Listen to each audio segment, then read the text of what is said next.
Je me disais, est-ce que j'allais commencer à danser? Merci pour la musique. Ça me donne toujours envie de rester à ma place et de faire la louange plutôt que de monter sur scène. C'est beaucoup plus simple, caché là, par là. Mais... Aujourd'hui, on commence cette série Better Together. Et est-ce que vous aimez vivre l'Église ensemble? Est-ce que vous pensez qu'on est mieux ensemble? Alors c'est bon, on a fini. Soyez bénis, à bientôt. Non? Le but est atteint, c'est bon, vous êtes tous convaincus. Non, c'est vrai que le fait que vous soyez là, ça fait déjà la différence. Ça montre déjà que vous croyez qu'il y a quelque chose à venir chercher le dimanche matin. Et cette semaine, on a pu vivre la conférence d'ICF à Zurich. On était une bonne quinzaine de Lausanne, plus des gens de Genève, Bulle et de tout le monde entier. Enfin, passant de Rio au Cambodge, y compris toutes les églises allemandes, autrichiennes, du Pays-Bas, de la Suisse. Et franchement, c'était tellement fort d'être des milliers ensemble. Et on a été boostés en fait dans le fait de vivre l'Église ensemble. On a été boostés dans notre foi. On a été challengés aussi dans nos idées, dans nos préconceptions. Et c'était tellement riche. Et j'ai envie de vous montrer un petit extrait de ce qu'on a pu vivre. Je vais être de ce côté à moi. Vous avez été là-bas. But when I finally listened Aber als ich endlich zugehört habe and allowed God to point me to others, und Gott erlaubt habe, dass er mir andere zeigt, I confessed to God. habe ich Gott bekannt. How come the greatest of all sees my every step on a The people are amazing and the atmosphere, the vibe is different. You know, I so love this place, you know. The fire for the next generation, I love it. And we are inspired.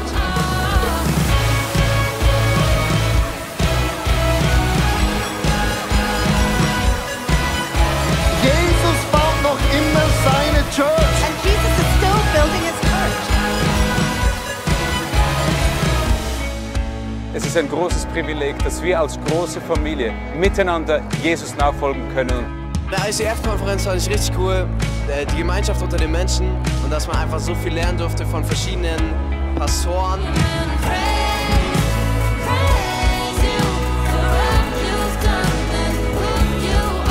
Because he, weil will allow you dir helfen will, to do what he called you to das do. zu tun, was durch dich tun will.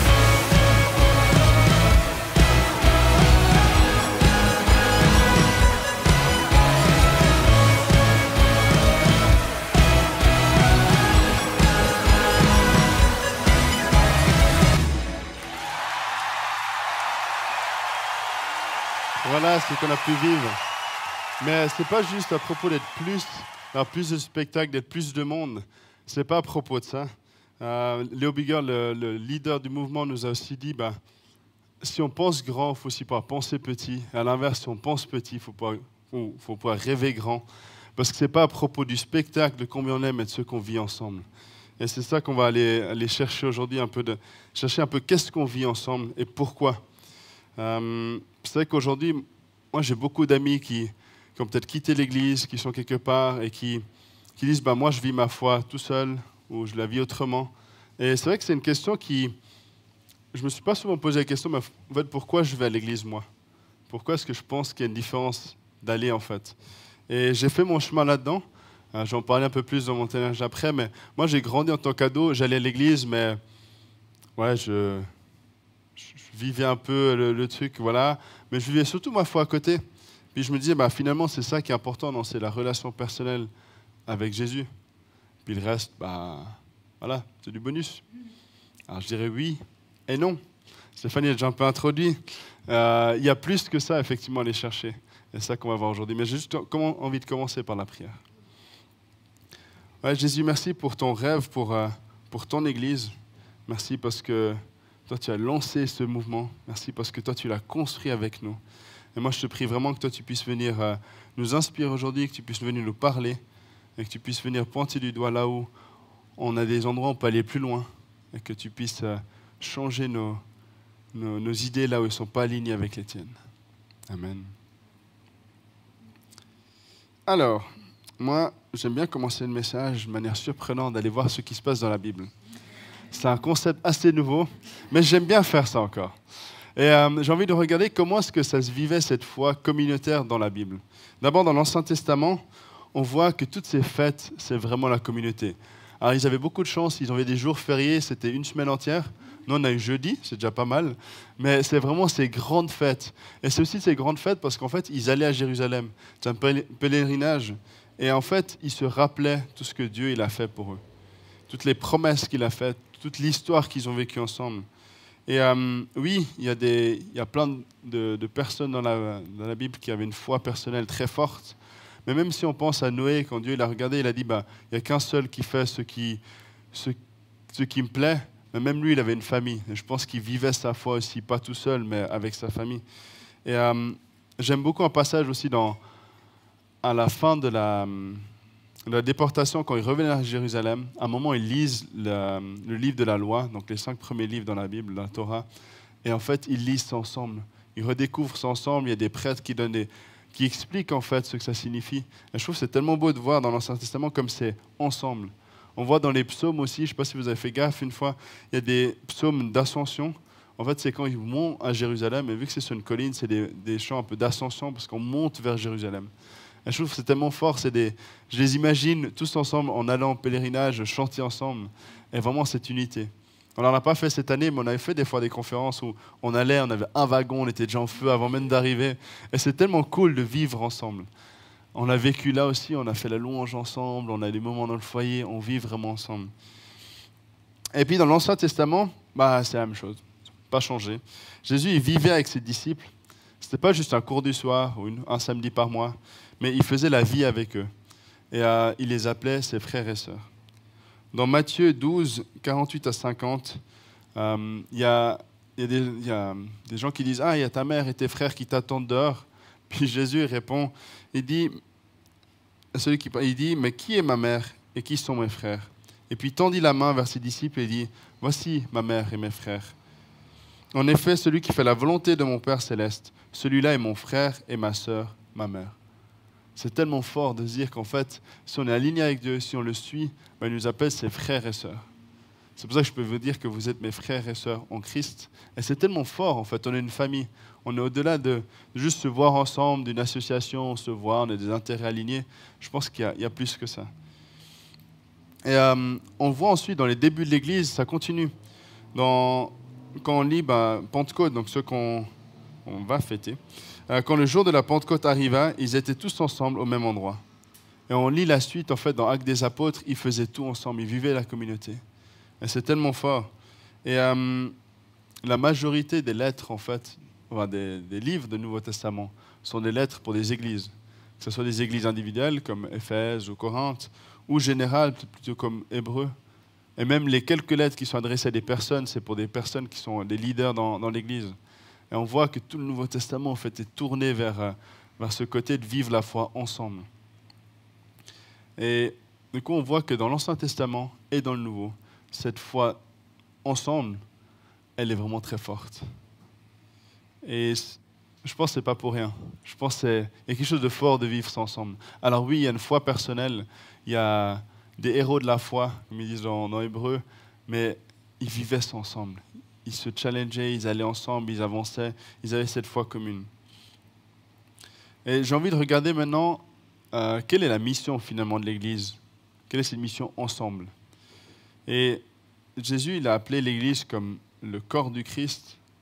C'est son Église, quoi. Finalement, on est l'épouse du Christ, on est le corps du Christ. Et dans Romains 12, 4 à 8, on lit Paul qui écrit « En effet, de même que nous avons plusieurs membres dans un seul corps, et que tous les membres n'ont pas la même fonction, de même, nous qui sommes plusieurs, nous formons un seul corps en Christ, et nous sommes tous membres les uns des autres, chacun pour sa part. » Je trouve que c'est fort, on fait tous partie, chacun son rôle. Et puis il dit, nous avons des dons différents, selon la grâce qui nous a été accordée. Si quelqu'un a le don de prophétie, qu'il exerce en accord avec la foi, si un autre est appelé à servir, qu'il se consacre à son service. Que celui qui enseigne se donne à son enseignement, et celui qui a le don de l'encouragement encourage. Que celui qui donne le fasse avec générosité, celui qui préside avec zèle, et celui qui exerce la bienveillance le fasse avec joie. Je trouve ça tellement beau comme passage. On est tous ensemble, on a tous un rôle à jouer, tous différents, mais chacun sa place. Et dans l'Épître aux Corinthiens, au chapitre 14, il parle même de parler et d'interpréter les langues. On voit des dons complémentaires. On voit aussi, il y a l'évaluation des prophéties. On voit vraiment ce côté d'être ensemble, d'aller chercher le Saint-Esprit ensemble, d'aller voir quel est le plan, et de ne pas d'être seul dans son coin. Et la grande commission que Jésus nous donne, c'est juste avant l'ascension, c'est pour ça qu'on a un week-end prolongé finalement. Il nous dit dans Matthieu 28, 19 à 20, il nous dit « Allez, faites de toutes les nations des disciples, baptisez les noms du Père, du Fils et du Saint-Esprit. Enseignez-leur à mettre en pratique tout ce que je vous ai prescrit, et moi je serai avec vous jusqu'à la fin du monde. » Petite parenthèse, je trouve ça tellement fort. Jésus il nous dit qu'il sera avec nous jusqu'à la fin du monde. Alors on peut le voir comme fin du monde, fin des temps, mais aussi fin du monde, fin fond du monde, vu qu'il nous dit d'aller partout. Et là, je me dis, c'est quand même un grand monde. J'ai beaucoup voyagé, mais j'ai vu qu'une petite partie au final. Et encore, j'étais dans plein de pays, mais je n'ai pas vu le pays en entier. Et c'est impossible d'aller tout seul. On voit Paul qui avait beaucoup de zèle, qui a beaucoup voyagé, il a dédié sa vie à ça. Il a fait finalement qu'une petite partie de la Méditerranée, et il ne l'a pas fait tout seul. Quand Jésus il a envoyé ses disciples, il les a envoyés par deux. Et dès la création, en fait, Dieu il a dit, il n'est pas bon que l'homme soit seul. Donc on voit, il y a vraiment ce côté d'être ensemble, d'aller ensemble avec Dieu, mais ensemble aussi entre nous, avec Dieu, toujours. C'est toujours bien de prendre Dieu avec. Et alors bien sûr, ça présuppose une foi personnelle solide. Je ne dis pas le contraire, je ne dis pas qu'on vit que ensemble. On a parlé dans d'autres messages de cultiver son intimité avec Dieu, de cultiver cette relation qu'on a avec lui. Et ça reste valable, c'est essentiel. Mais il y a plus, on peut aller plus loin. Et on peut vivre plus en allant ensemble. Et pour qu'un corps il fonctionne, si on pense à cet extrait dans Romains, il faut que chaque membre il fonctionne. Si un membre ne va pas bien, ça affecte le corps. Et puis, du coup, si on fait l'allusion du corps, qu'on va un peu plus loin, un foie en bon état est essentiel pour le fonctionnement du corps. Par contre, un foie tout seul, ce n'est pas très utile. À part sur le barbecue, peut-être. Et encore, ce n'est pas mon genre. Par contre, si maintenant on dit une foi en bon état est essentiel pour le bon fonctionnement du corps, je dirais qu'une foi seule, elle dépérit petit à petit. Je pense que c'est difficile d'entretenir sa foi.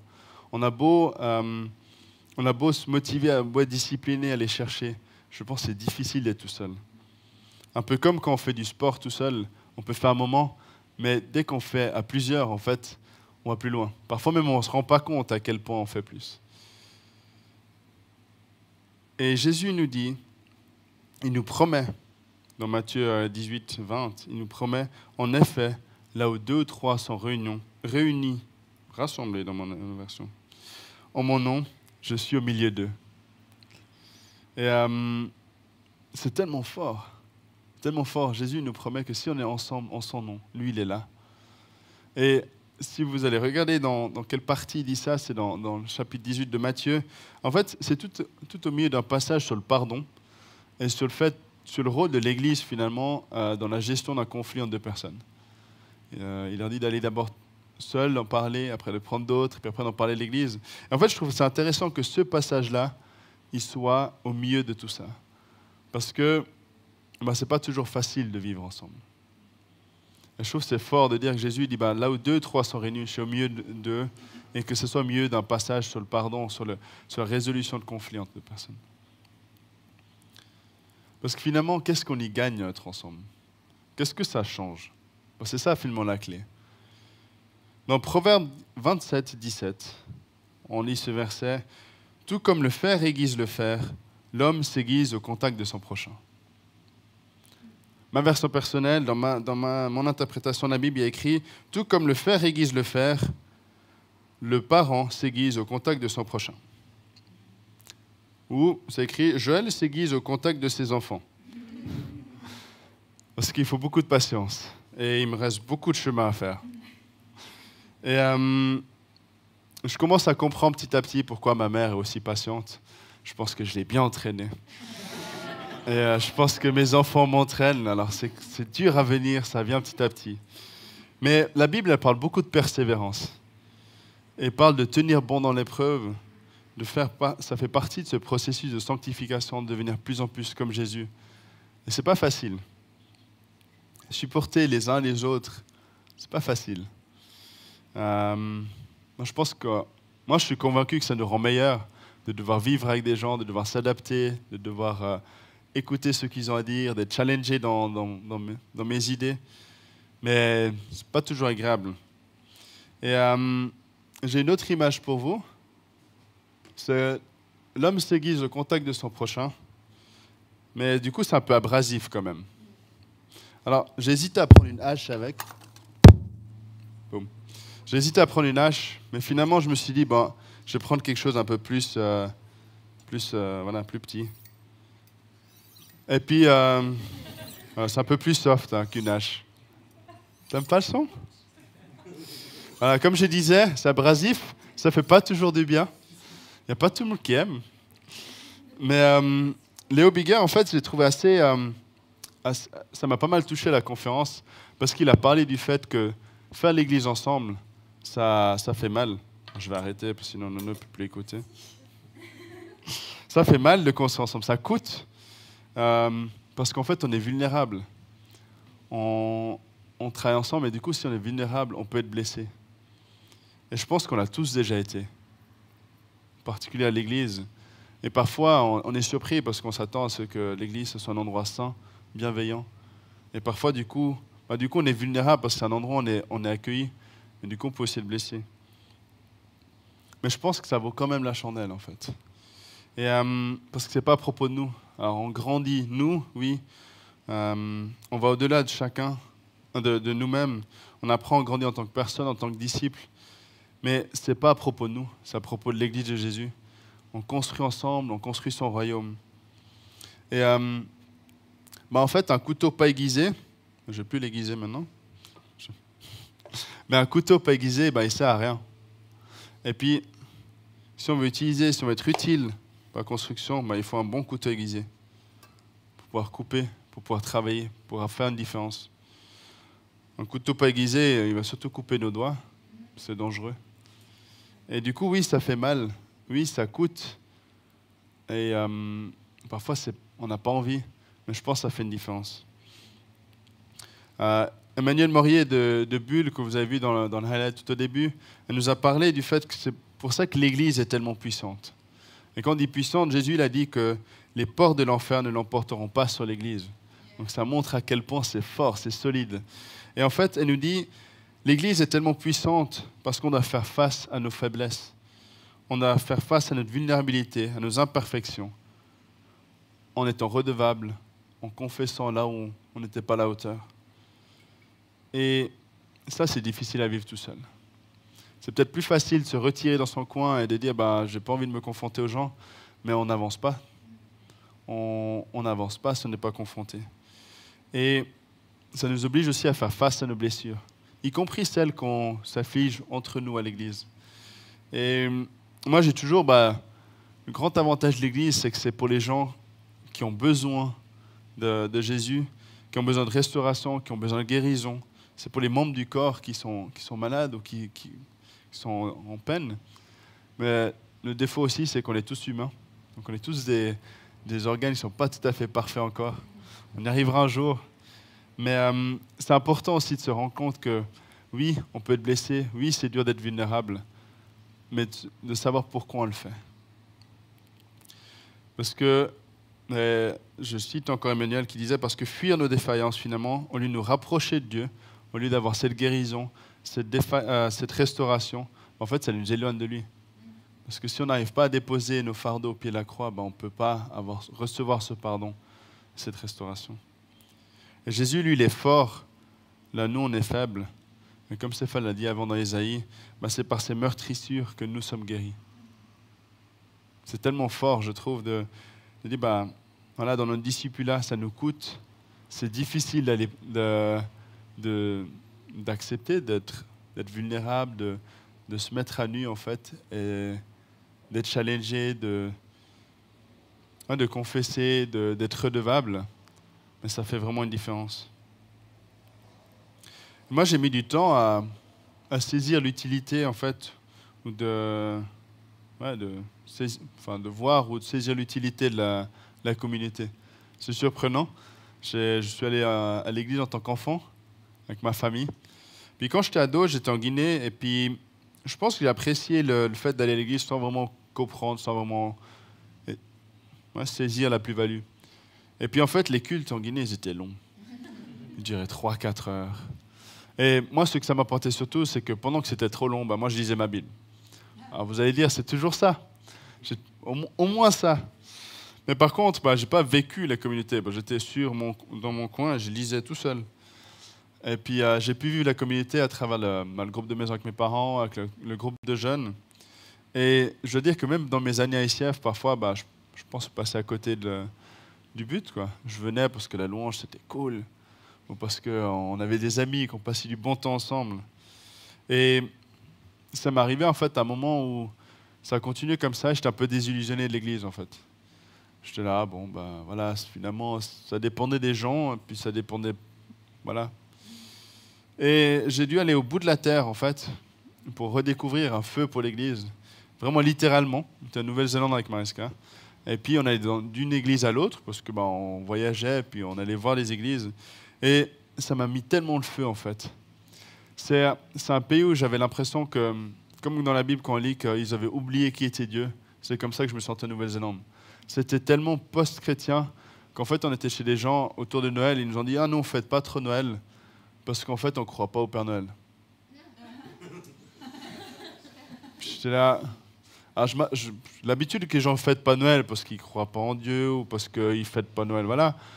Mais je n'avais jamais entendu qu'on ne fêtait pas Noël parce qu'on ne croyait pas au Père Noël. Je me suis dit là, quand même, on est à un stade où en fait, on sait plus pourquoi on fête Noël. Et pour moi, c'était vraiment comme des oasis en fait, dans le désert. Et j'aimais à quel point c'était fort, à quel point ça nous encourageait, à quel point ça nous faisait du bien d'être avec d'autres chrétiens, de louer ensemble, de voir ceux qui vivaient, d'entendre les témoignages. Il y avait beaucoup de baptêmes, parce que du coup, c'était l'été. Il y avait des Vision Sunday. Et ça m'a tellement boosté.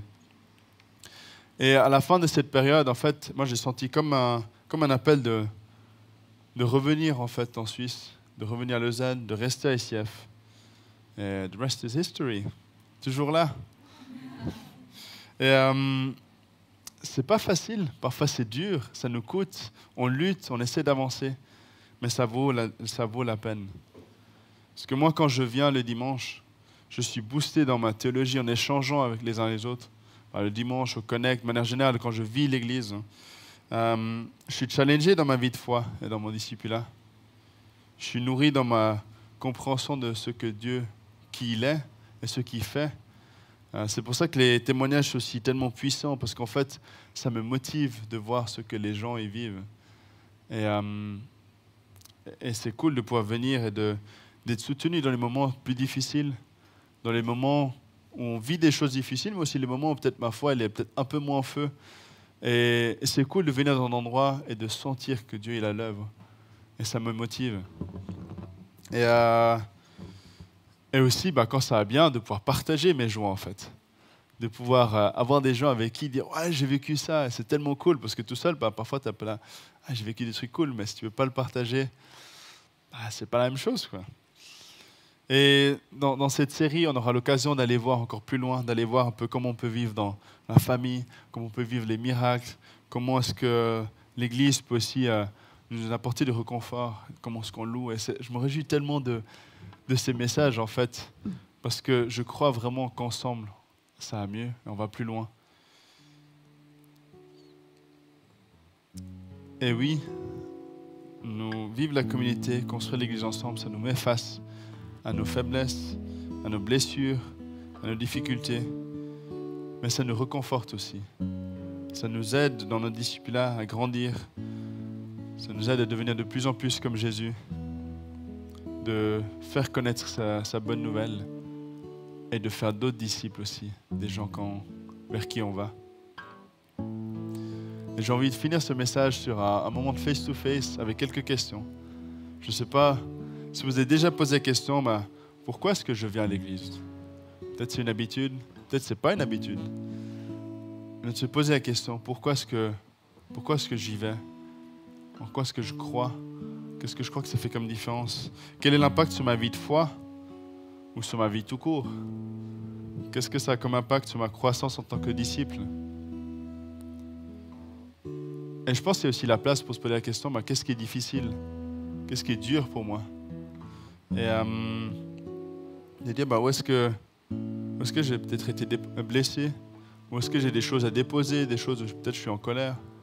Des choses qui ne me permettent pas de complètement vivre cette communauté. Peut-être qu'il y a des choses aussi, on doit nous demander pardon. Et recevoir juste cette paix, cette guérison que nous promet Jésus. Aujourd'hui, on a aussi la Sainte Seine qui est la seule côté qu'on peut prendre. Et c'est une belle image parce qu'on le prend chacun individuellement, mais on le prend ensemble. Et c'est l'image que Jésus nous a laissée pour se rappeler ce que lui, il a fait pour nous. La première fois qu'il a fêté la Sainte Seine, c'était ensemble avec ses disciples. Alors je vous invite aussi à en profiter pendant ce moment. Et c'est aussi le moment pour prier pour un boost dans la façon de voir et de vivre l'Église. Peut-être que vous avez besoin d'un petit coup d'énergie, une motivation, retrouver cet amour ou cette énergie, cet espoir. Et peut-être aussi avoir une réponse à la première question de pourquoi est-ce que je viens à l'Église et qu'est-ce que ça fait comme différence. Je vous laisse sur ça, ces réflexions. Soyez bénis.